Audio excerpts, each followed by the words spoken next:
we can move on to the next question. Which of the following statement regarding the white muscle fibers are correct? So, here there are 4 statements. Before going to the statements and then coming to the option to pick the answer, what do we mean by white muscle fibers? If you go through your NCERT text related to skeletal muscle fibers, there you clearly find skeletal muscle fibers are broadly classified into 2 kinds, namely white muscle fibers and red muscle fibers. Remember, white muscle fibers have less of myoglobin and they are called anaerobic muscle fibers. Red muscle fibers have more of myoglobin, thereby they are called as aerobic muscle fibers. Myoglobin is oxygen storing protein like hemoglobin. Hemoglobin transport the oxygen. Myoglobin is found in the muscle cells like skeletal muscles where it is going to store the oxygen. Oxygen is used to cause the breakdown of respiratory substrate and we call that event as aerobic respiration. That is the reason why red muscles are called aerobic muscles. An important thing is sarcoplasmic reticulum. The specialized endoplasmic reticulum of the muscle fiber is called sarcoplasmic reticulum. Remember, the specialized cytoplasm of the muscle is called sarcoplasm. Sarco means flesh. Remember, muscles or muscle fibers is the one which forms the flesh of the organism. Remember, muscles contribute to 40 to 50% of the body weight. In terms of contribution to the body weight, muscular tissue is number 1. In terms of abundancy in the body, connective tissue is number 1. And sarcoplasmic reticulum is the storehouse for calcium ions. And sarcoplasmic reticulum is found in high number in white fibers. So, on the basis of this, now let us look into the statement to pick which option is correct. I hope already you have picked the option on the basis of my discussion. Let me come to the options. Here the question is related to white muscle fibers and you have to pick which is going to be correct and related to white muscle fibers. Option 1, also called aerobic muscle. So, aerobic muscles are red, thereby that is incorrect. Possess less quantity of myoglobin? Yes. That is the reason why they appear white. Myoglobin gives the red color to the muscle. So, statement 2 is correct. Now, let me come to statement 3. Have plenty of mitochondria. Again, this is incorrect. In aerobic muscles, we are going to have more mitochondria because their oxygen storage is more as myoglobin is more and it is going to help in breakdown of respiratory substrate aerobically. Statement 4. Contain high amount of sarcoplasmic reticulum. Yes, that is going with the white fibers. So, as per this, option 4 is correct because it is about the statement 2 and 4.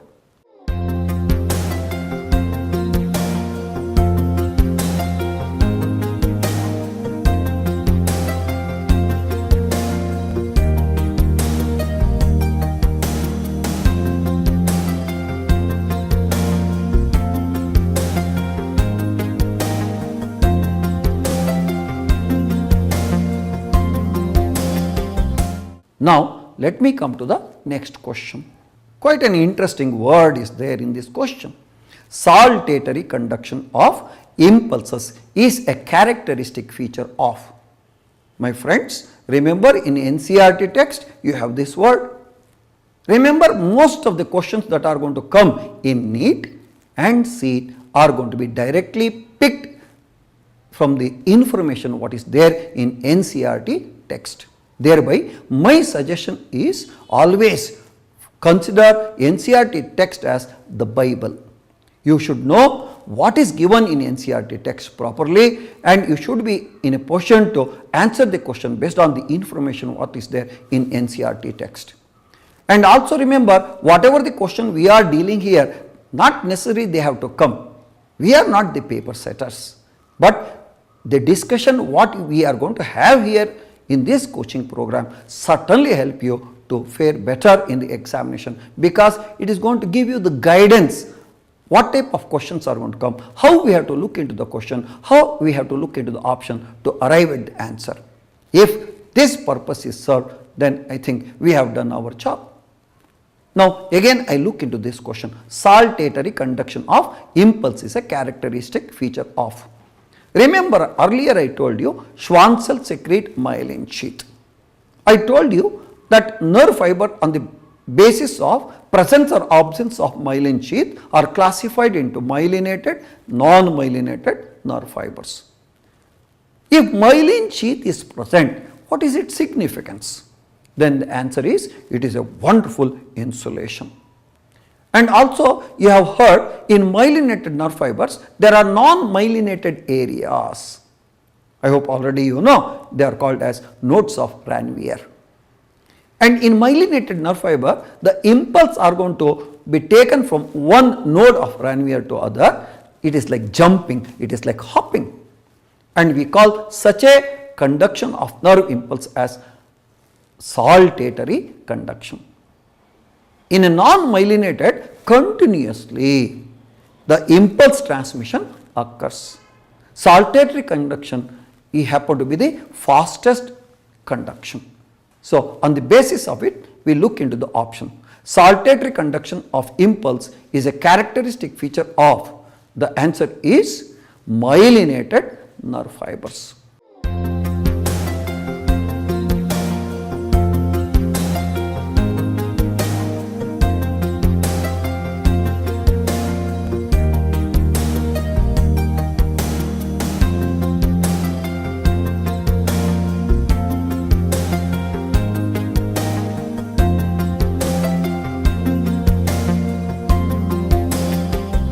We come to the next question now. If electrical current flows across the synapse, it means, remember synapse relates to the gap present between two neurons, namely presynaptic neuron and postsynaptic neuron.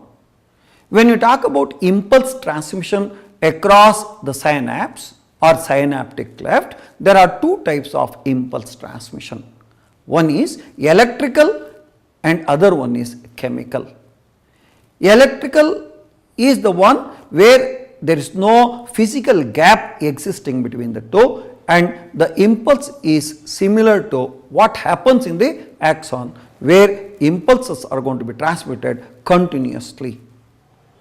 In chemical, it is the chemical transmitter substance or neurotransmitter substance, namely acetylcholine, that is going to take the information and stimulate the postsynaptic neuron. On the basis of this knowledge, we read the statements. Statement A: the presynaptic neuron and postsynaptic neuron are separated by a synaptic cleft. No, because it is about electrical current flowing across the synapse. There is no physical gap. So statement A is incorrect. Statement B: impulse transmission is faster compared to chemical synapse, 100%, because here the two neurons are overlapping and there is no physical gap, thereby it can be immediately taken. Whereas in case of chemical synapse, the vesicles which are found in axon terminal, they carry acetylcholine, they have to become excited. They are going to become excited in response to entry of calcium ions from the extracellular fluid, and then they go and attach to the membrane of axon terminal, break down to release acetylcholine, which has to diffuse and reach the postsynaptic neuron. This takes more time. So option 4 is the answer, which states that statement B is correct, statement A is incorrect.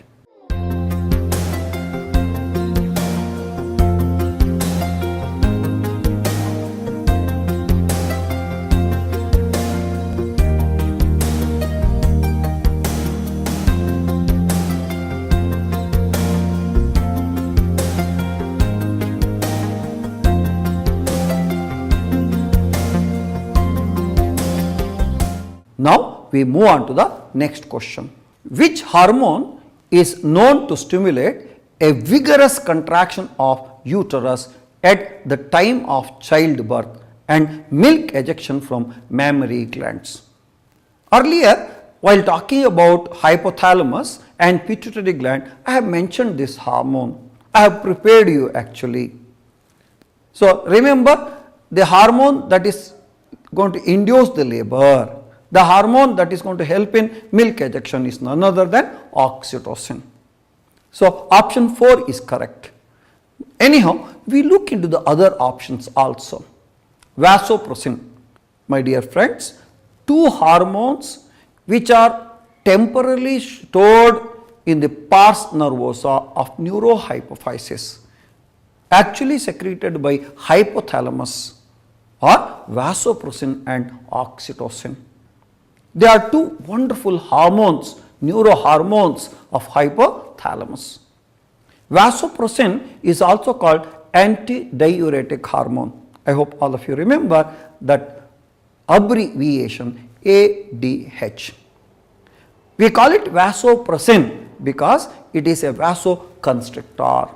It constricts the blood vessels. Most of our texts never mention this function. This is one of the wonderful functions. We know vasopressin more as an antidiuretic hormone that promote reabsorption of water from collecting tubules in the kidney. Vasopressin role as a vasoconstrictor is very important in case of hemorrhages, for example accidents. It is vasopressin which is going to cause constriction of blood vessels to see that the blood is going to be taken to the vital organ. Actually, it is saving the life of that person for at least 5 to 10 minutes. Within that time, as responsible citizens, if we are going to take the person to medical help, take the person to hospital or a clinic, then we can save the life. So, always first aid is very important, then we have to shift. When vasopressin can help the victim, why not we? Many times we have become very inhuman. Now, let me look into option 2, gonadotropins. Already you know, gonadotropins are follicle stimulating hormone and luteinizing hormone. Estrogen. Estrogen is a female sex hormone. When we talk about female sex hormones, we mention two female sex hormones. One is estrogen and other one is progesterone. I hope all of you know progesterone is called pregnancy hormone. Estrogen hormone is secreted by ovarian follicles. When we talk about ovarian follicles, we come across different stages of ovarian follicles like primordial follicle, primary follicle, secondary follicle, Graafian follicle. What is Graafian follicle? Mature ovarian follicle of mammals is called Graafian follicle. The name is given based on the discoverer Reiner de Graaf. I am mentioning here because Graafian follicle is going to be wrapped by two coats, tunica externa, tunica interna. Tunica externa is a fibrous covering or envelope. Tunica interna is a cellular and vascular coat. And it is the cells of tunica interna secrete the female sex hormone estrogen, whereas progesterone is secreted by the cells of corpus luteum, a yellow colored mass that is developed after ovulation from Graafian follicle.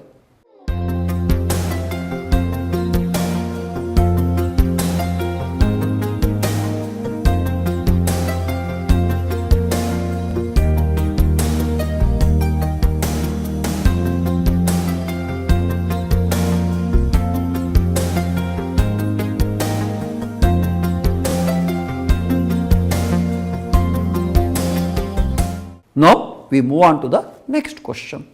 This is a very simple question. You will be very happy to answer this, but such questions can be definitely asked in the NEET or CET exams. The total number of bones that make up human skeleton is, I hope already you guessed, it is 206.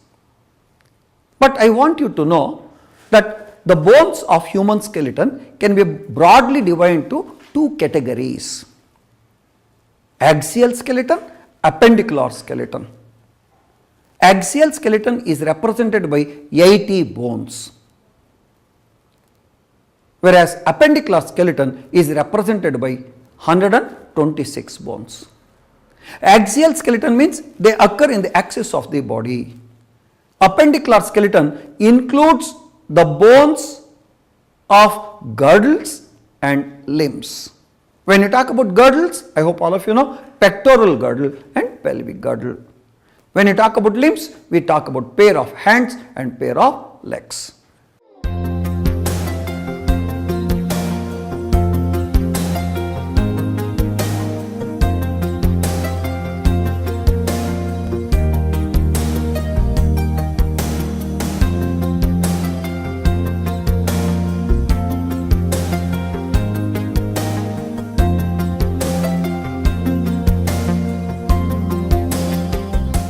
Now we move on to the next question.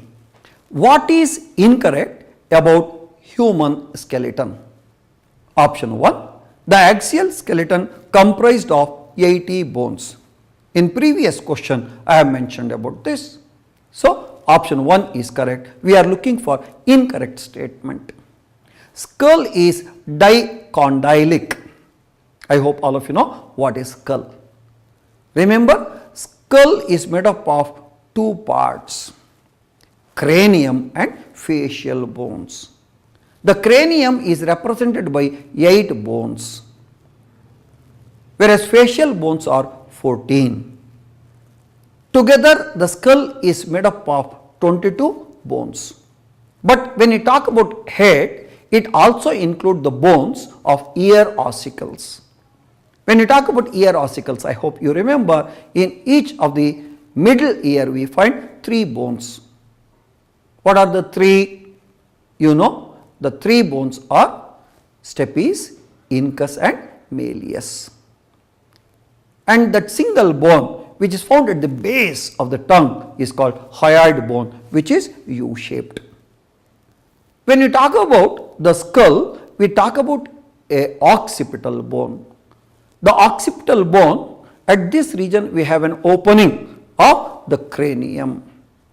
Cranium is called brain box because brain is lodged there. The opening of the cranium is called foramen magnum. On either side there is a projection, what we call condyles, and there are 2 condyles, thereby the human skull is called dicondylic. So option 2 is correct. Now we come to option 3. Sternum is a part of appendicular skeleton. I hope all of you know what is sternum. Sternum is commonly called as breastbone. Sternum is passing through the axis of the body, so it can't be a part of girdle skeleton, of course never be appendicular skeleton. So sternum is a part of axial skeleton, not appendicular skeleton. So option 3 must be the answer because it is incorrect. Now let me come to option 4. Thigh bone is the longest bone. What is this thigh bone? The thigh bone relates to the femur, which is the longest bone. So answer is option 3.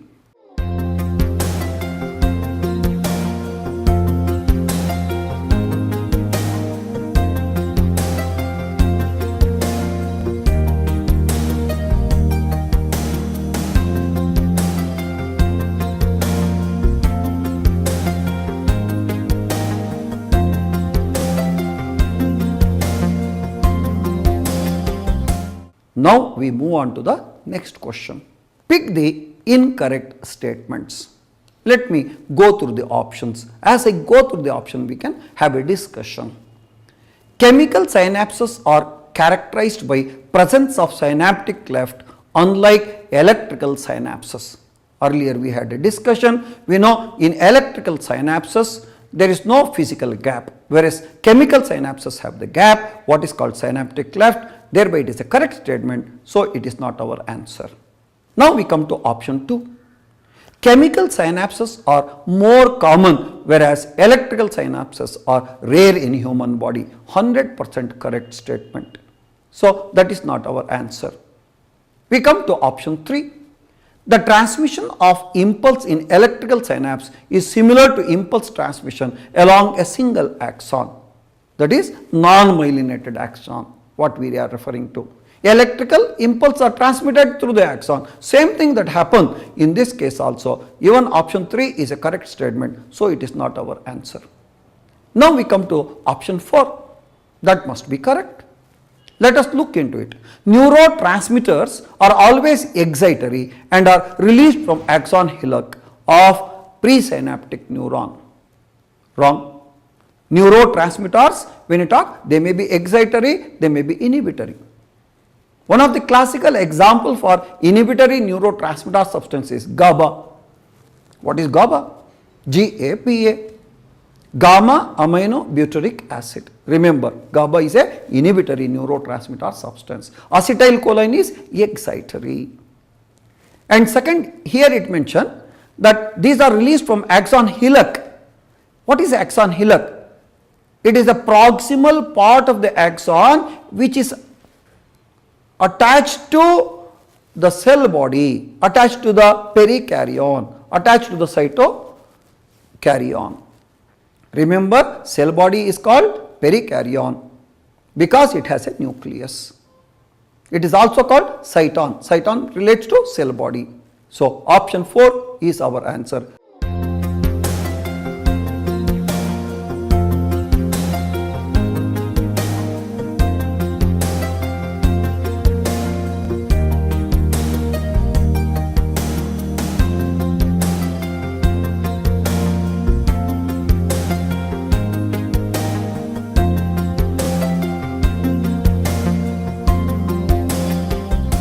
Now we move on to the next question.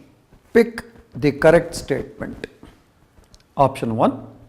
Neurotransmitters are associated with both electrical and chemical synapses.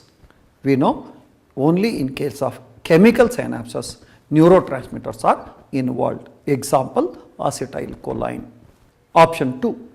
The synaptic cleft of a chemical synapse are fluid filled spaces. 100% correct. It can't be a vacant space. It is filled with extracellular fluid, what is called ECF. So, correct statement must be 2. Anyhow, we look into option 3 and option 4. Option 3. Impulse transmission across the synapse is multidirectional. Remember friends, impulse transmission across the synapse is always unidirectional. It is not multidirectional. Last one. Acetylcholine is an inhibitory transmitter and GABA is a excitatory transmitter. In previous questions, we had discussed this.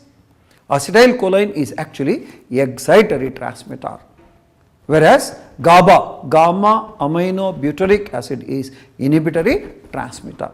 So, it is confirmed now. Option 2 is the answer.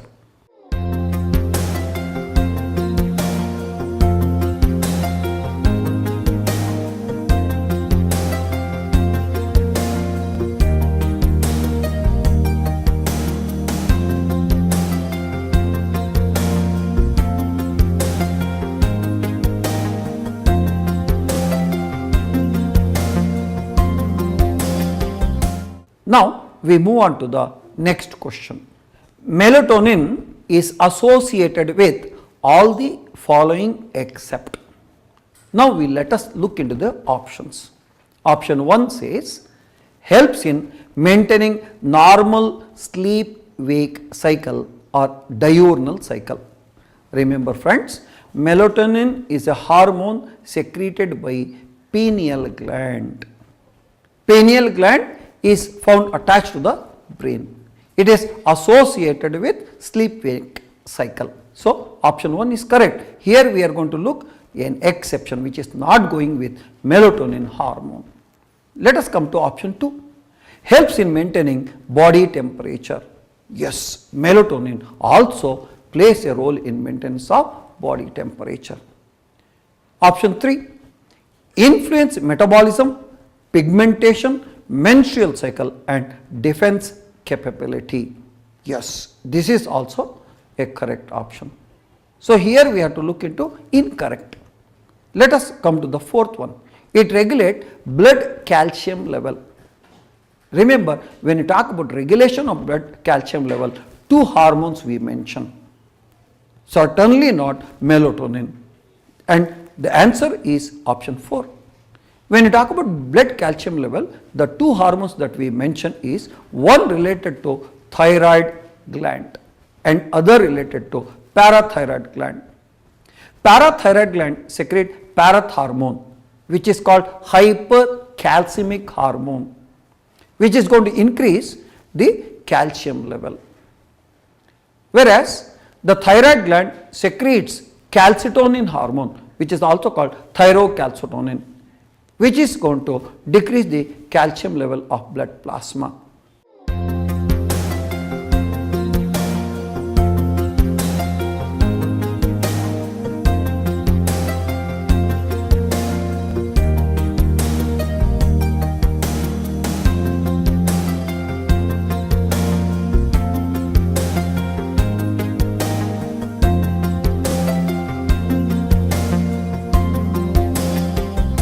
So now we move on to the next question, which is the U-shaped bone present at the base of buccal cavity.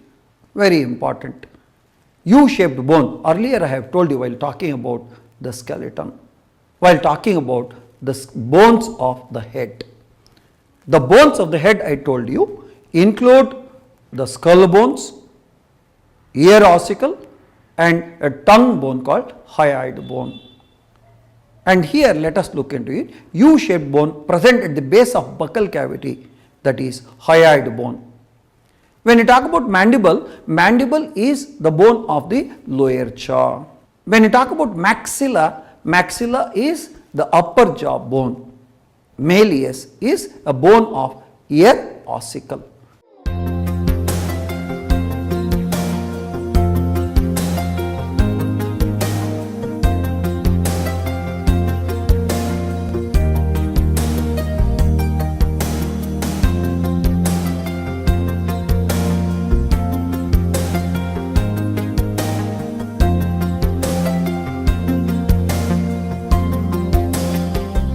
Now we move on to the next question. Read the statements A and B and choose the correct option. Statement A. All the ribs articulate with the vertebral column but not with sternum. My dear friends, you know we have 12 pairs of ribs. You know we classify the ribs into 3 categories. True ribs, pseudo or false ribs, and floating ribs. The first 7 pairs of ribs are true ribs. They are connected on the dorsal side with the backbone, that is vertebra, part of the vertebral column. On the ventral side, they are connected with the sternum or the breastbone. Remember, the vertebrae, the thoracic vertebrae, the ribs, sternum, all these 3 together constitute the rib cage. So all the vertebrae, 12, are going to be attached on the dorsal side with the backbone or vertebrae or vertebral column. Sternum, when we talk, only the first 7 are directly attached. The pseudo ribs are indirectly attached through the 7th pair of ribs. The floating ribs are not attached to the sternum. So the statement A, all the ribs articulate with the vertebral column but not with the sternum, is correct. Statement B, human ribs are called bicephalic. Yes, human ribs are called bicephalic because they have 2 projections. Let us continue with the statement. As they have 2 articulation surface, one on the dorsal surface and another on the ventral surface. This is wrong. We call the ribs as bicephalic because they have articulation surface to articulate with the vertebra of vertebral column. Both occur on the dorsal surface and we do not find on the ventral surface. There is no articulation surface with the sternum. So thereby the statement B is wrong. So option is 3. Statement A is correct and B is incorrect.